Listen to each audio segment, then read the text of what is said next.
Hello, I'm Gary Crowley. Now what can I say about my very special guest? A man for all seasons, a man with a lust for life, a changing man, a star man, quite simply a man. He's the one and only David Bowie. I'm here to interview him at the Metropolitan Hotel. I better get my skates. Yes, I'm obviously trying to promote my album and all that, so I'm going to be more high profile, but I'll often be here pretty low profile. It's very easy to do, and you know, you can live your life without having to go through all the nonsense that's associated with being a well-known person. I find. I don't believe people who say, oh, I can't stand the pressure and all that. It's easy to avoid it. Iman and I spent our entire relationship avoiding it, you know, with no real effort, actually. And what about noticing changes finally as well? You know, has London changed? There's a cosmopolitanism. Oh, yeah, there's definitely a loosening up of the bigotries, and there's a new kind of... There really is a feeling of a much more open spirit in London than there ever was before. You know, it was a buttoned-down little place once upon a time. It really was. When I was growing up, it really had some agendas, and there was a lot of viciousness, intellectual viciousness, you know, which really isn't the word now. It's a changed place. And is New York all that safer? We'll be answering that next week. Take things over. Keeps you loose, hard to swallow. Puts him there where things are hollow.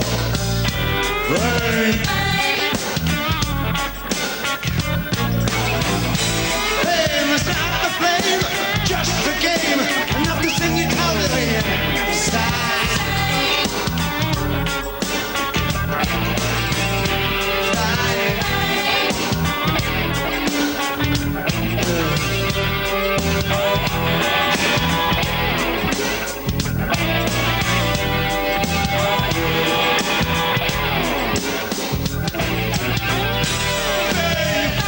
What you want is in your limo.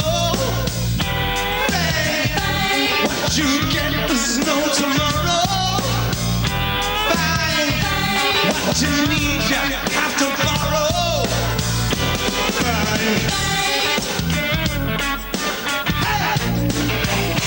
Fame is mine, just as line. Not to sing your man to cry. That's fine.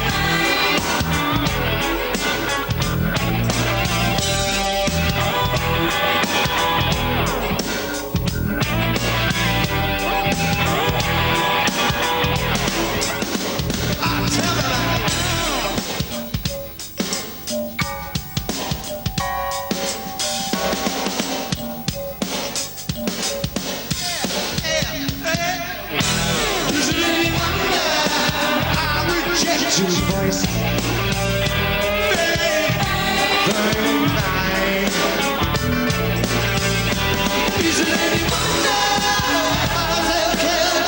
I saw this great quote, David. I think Pete Townsend said that when he's writing, he's you know, still got that person in mind who he wrote My Generation for. Do you have somebody sort of, you know, up there that you're thinking of when you are writing songs? I think maybe it's not quite as specific as that. I do tend to have this interior audience, though, of people that I would like to say something to, and I say, well, how can I phrase this that will have the most impact on you? That's interesting. Pete should say that. Is he talking generationally? Is he actually talking? I think the 18-year-old that he had in mind when he wrote it, who's now sort of, you know, grown up with him, I guess. I understand, with him, grown up with him. That's a very interesting thing. Yeah, I understand that. Because what I was going to say is that I couldn't write for an 18-year-old, you know. But there again, I don't think, in a way, my work was ever quite as... Well, Peter's changed a lot through the years, obviously. But at no stage was my work ever quite as generational as his work. There was a period, small though it was, where The Who were aiming their songs definitely at a generation. And my work tends not to ever have been as age referenced as many other people in a way. I mean, I've talked very generally about things, and a lot of the things that I've talked about bordered on the isolationist or the, you know, alienated in some way. So it's like more of a general state of being than an age, you know, and in a way that's been a godsend, because it means that my subject matter really doesn't have to have changed over the years. I can always talk about those things that I feel and think about the most, you know. Having said that, you became a father again recently. I mean, you know, how has that sort of affected, you know, your outlook, and has that kind of permeated your songwriting as well, the sort of songs, the sort of lyrics that you're writing now? I think it's probably harnessed my natural negativity a bit, you know. It's, I don't know, I suppose... Maybe I'm overstating the case there. I don't maybe think I'm that negative, but there's a certain kind of resignation that I have about the way that we live and what we do and how we are, that doesn't really buy into the idea of evolving or going somewhere or some master plan and all that. I think it's like what you see is what you get, and it really isn't much more than that. But I do think that, you know, I've had to, and I've forced myself, and actually now it's quite easy to try and see things through my daughter's eyes in terms of her survival and how she's going to cope, and what kind of environment and society she's going to grow up in.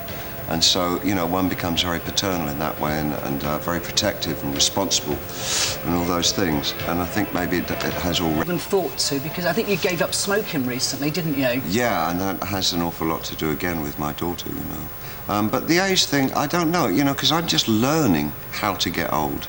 I mean, I've never done it before. So, you know what? It's like really... Uncharted waters. This is weird, you know, and so it's as big a trip for me as anything else in my life. It's like, wow, here we go, and getting old, you know, let's see try this one on for size. But enjoying it, having said that? Yeah, but that's the thing, you know, I'm not, fairly dogmatically, I'm not that, I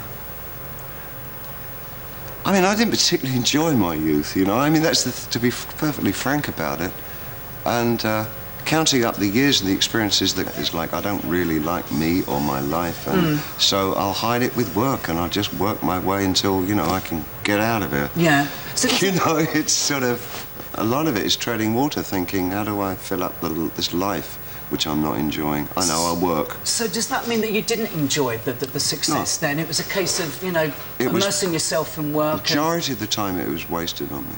It really was. I should have given it to somebody far more garrulous than me. And I actually become a lot more balanced and content about life and what it has to offer, and how I don't have to be quite as selfish about things as I used to be, you know, and I feel I'm really enjoying it now. Yeah. I'm afraid to say.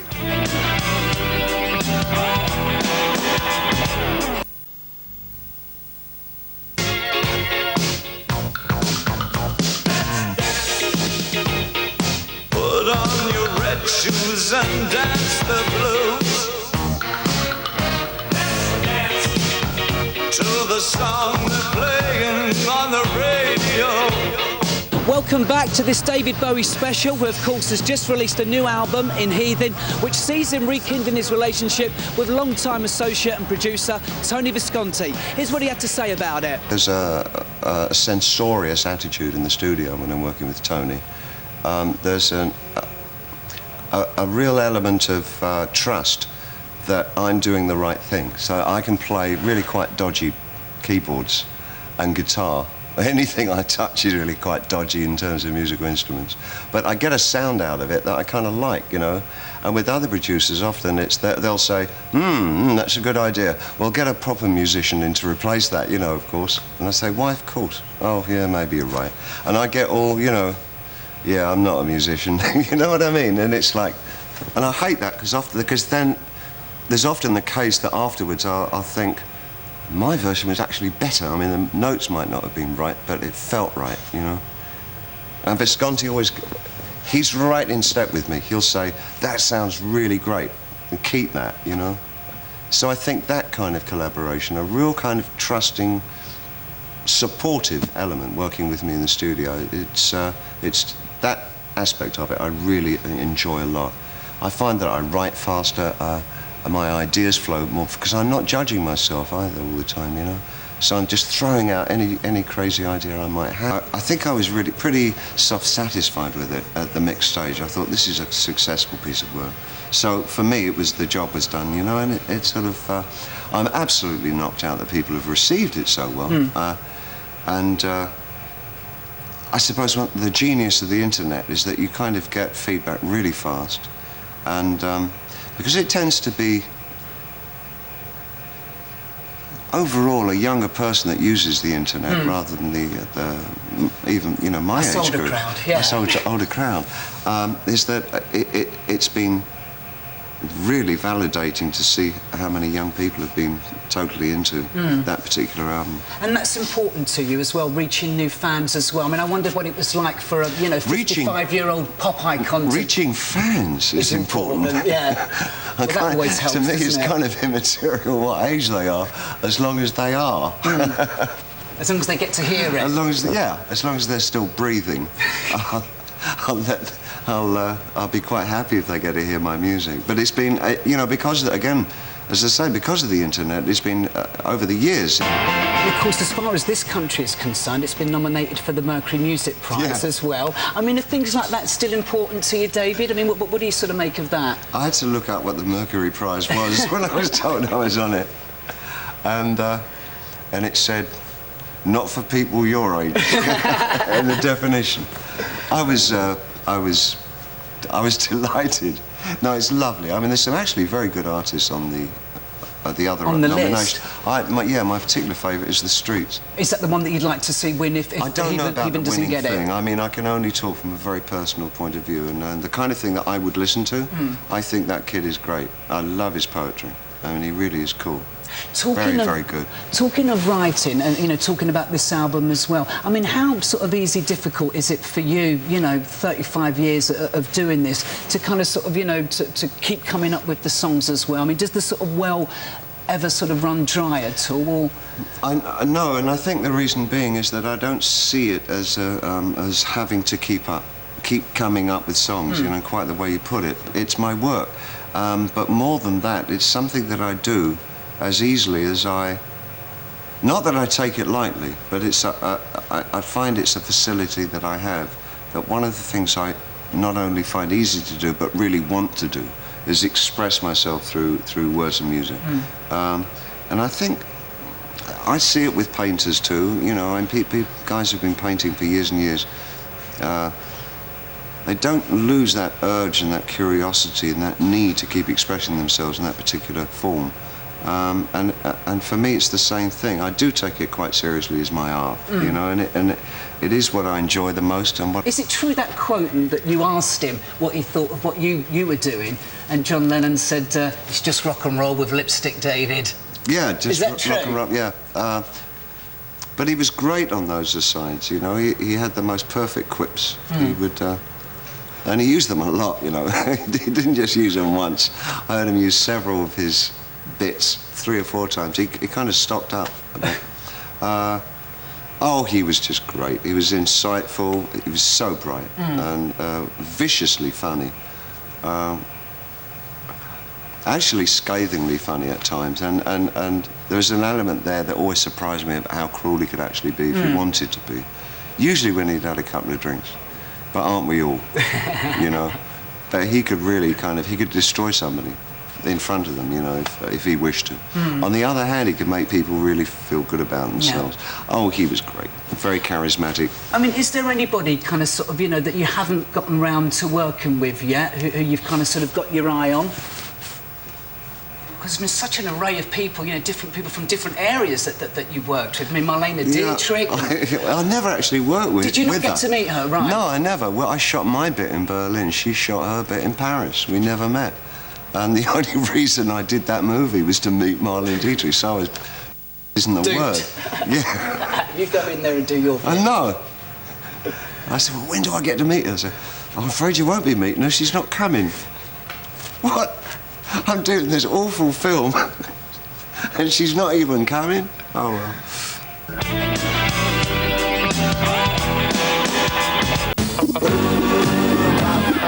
Fashion. Fashion. Turn to the left. Fashion. Fashion.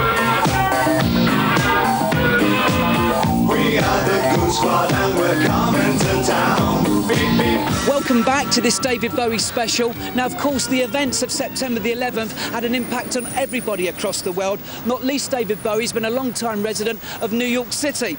The organisers behind the benefit concert wanted him there, though, and wanted him to perform Heroes. He had his reservations, as he told us.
Sort of publicly trotted that one out once after the September 11th situation, because I was asked if I would, and I felt rather mean. If I would have felt rather mean-spirited if I hadn't, because it was for the local firemen and firefighters, and living in New York and knowing my local fire station and all that, because myself and my child walk past it daily. I mean, it's only a few hundred yards down the road from us. It was the least I could do, but on the other hand, I did preface it with Paul Simon's song America, because I wasn't quite sure it was the way to open a show like that. There was something so empty and drained about the feeling of New York at that particular time when we did that show, and there was an awful lot of anxiety and there was a kind of a vagueness and a kind of a frightened look behind everybody's eyes, you know, on the streets. And something like Simon's America really reflected that state of mind a little more than I thought Heroes did, which is a little bit kind of... Heroes is a bit more of a gung-ho... If you take it in that context, it's actually about an alcoholic and his wife. You know, it's like not really anything to do with that. But it's got that key chorus line, you know, which sort of seems applicable for any of those situations. But in context, it seemed a little kind of gung-ho and pride of America and all that. And I'm not sure that that was quite right for that occasion. So we had a bit of a Barney about that. And I said, no, I refuse to open the show with Heroes. But I capitulated eventually. I said, OK, look, let me do America to open with, and then I'll do Heroes for you.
And so many people from, you know, John Lydon, Suede, who I saw, you know, the other night as well, Moby as well. You know, looking back at your sort of, you know, career, do you kind of sort of look back at sort of, you know, certain points perhaps more fondly than others? And which ones would they be? Yeah. I suppose I have to say that, you know, I mean, I do like very much the work that I did at the end of the 70s. With Brian and Tony Visconti. I think those albums were fundamentally such a breakthrough for me personally. It was a startling new way of working, and it did colour a lot of what I have done actually in the 90s. Elements of those I like very much indeed as well, frankly. There are 2 or 3 things. I thought that I really found myself again in the early 90s, and I thought I just, for me personally, went from strength to strength in the 90s, and I thought Outside and Earthling are 2 really, really good albums. I like those albums an awful lot. And I rate them as highly as anything I did in the 70s. Yeah. Ziggy play guitar, jamming good with Weird and Gilly, and the spiders from Mars. When he played that left hand, but he made it too far. Became the special man, and then we were Ziggy's band. Now Ziggy really sang, screwed up eyes and screwed down hairdo, like some cat from Japan. Oh, you could kill him like smiling, you could leave him to hang. I came on so loaded, man. Well hung, Snow White tan. So where were the spiders? While the flies tried to break our bones, just to be a light to guide us. So we reached about the stands and stood versus we held. Ziggy and all that, well, that was such an extraordinary situation. I whizzed through it. I was only 18 months, the entire thing, from beginning to end. And it went so quickly. And now it's like hard to actually remember how I felt during that time. I was relatively drug-free, so I guess I probably enjoyed a lot of it for what it was. It was 30 years ago. Is it weird to think of it in those terms? You try not to sweep that under the carpet? No, not really. That doesn't faze me as much as the clothes, I think, fazes me. Have you still got a lot of the old threads? Or? I got everything. You have? Yeah, I kept a lot. What are you doing with all of that stuff? I don't know what to do with it. I really? mean, I got acres of it. Yeah, I'm a bit of a magpie. I really kind of collect everything, keep everything. Does that go right back to the beginning as well? Visual stuff I tend to keep, you know, because it's all part of, some of it's iconic, you know, and you kind of want to keep your handle on it because it's kind of fairly interesting. Various places borrow a lot of it, you know, like the rock and roll fame places, whatever it is in America. They've got a bunch of stuff that's on display. But a lot of it I've still got in cardboard boxes and things. The scariest shoes. I mean, right, just to sort of get out occasionally. I daren't open some of those cardboard boxes for fear of what might be. West End yesterday and told him that... What, as Ziggy Stardust? No, I didn't, alas. No, that's something I would pay to see. But he asked me to ask you about Mick Ronson and you know, wanted to know, you know, how much of an influence. So you haven't gotten around to working with. I met them all, haven't I? Oh, yeah, met them all, dear. Yeah. No, I tell you, I'm really happy the way that I'm writing at the moment, and I just I'm pretty content with that. Not self-satisfied, I hope, but I'm really quite excited about doing the next bunch of work. You know? Yeah, I mean, I'll always like working with Townsend. He's a brilliant guitar player. What do you get from working with people like Pete David? What does? Again, someone who is, you know, who has that amount of gift and talent is always a joy to work with, because basically because they understand what one's doing immediately, you know, and that's just so rewarding and satisfying that somebody can, like, I know the perfect thing that you need for that, and they're right. You know, that's actually quite a rarity. That, you know, often with musicians I find I have to coax out what I know what I want, and I have to be able to open a door for them often. It's about how to get what it is that I want. But Pete's on the button. Yeah, Pete's there already. Yeah. And of course, the song 5:15. Yeah. What was the inspiration behind that one? And funnily enough, we both came from the same place on that one, because we both, when we were kids, used to take the 5:15.